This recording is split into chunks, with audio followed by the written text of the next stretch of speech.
talk about covert abuse. It's so damaging and it's such a mind fuck. At least with overt abuse, it's easy to identify. You know when somebody is physically harming you or yelling at you or calling you names. Covert abuse, well, it's intangible. It's under the surface. It's behind closed doors. And because of that, it is so freaking hard to spot. There's one dynamic that I see often in relationships that I think has been accepted as standard, but when you break it down, it's actually very covertly abusive. And if you're new to my page, my name is Jackie, and I'm giving real examples of emotional abuse so that you can spot them in your relationships. In terms of control, when somebody is overtly controlling, they will be dictating what you can and cannot do.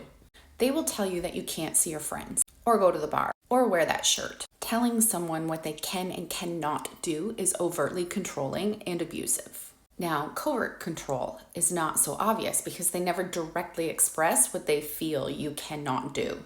Instead, they mope, they punish, and the energy of it feels childish. And because you feel this energy, you think, what can I do to prevent this energy? So maybe you ask for permission. Girls have this thing planned this weekend and I would like to go. And while you realize you don't need their permission, you think, well, it's considerate to let my partner know. And if he says yes, no problem, but then has a problem after, well, then that's a him issue. And of course, they say, sure, no problem. So you go out and you do your thing. The next day, they take longer than normal to respond to you, or they give you one-word answers, or they ignore your texts completely. And you notice that this seems to happen every time you go out without them. And you can't help but thinking the two are related. Or maybe you live together, right? So they ask you, well, how much money did you spend? And what time did you get home? Knowing full well that they have access to the bank accounts and the doorbell cameras if they were really concerned. So the question feels strange. But you answer their question anyways, and that is when they tell you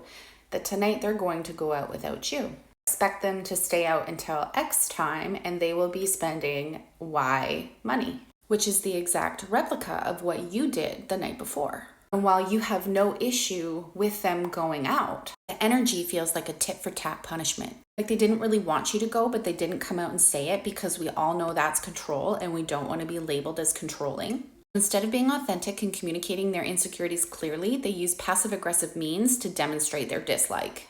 It feels like a punishment, but you can't call it out because if you do, you will be told, oh, so you're allowed to go out, but I'm not. Well, that's a double standard. This is covert controlling tactics. Have you experienced it?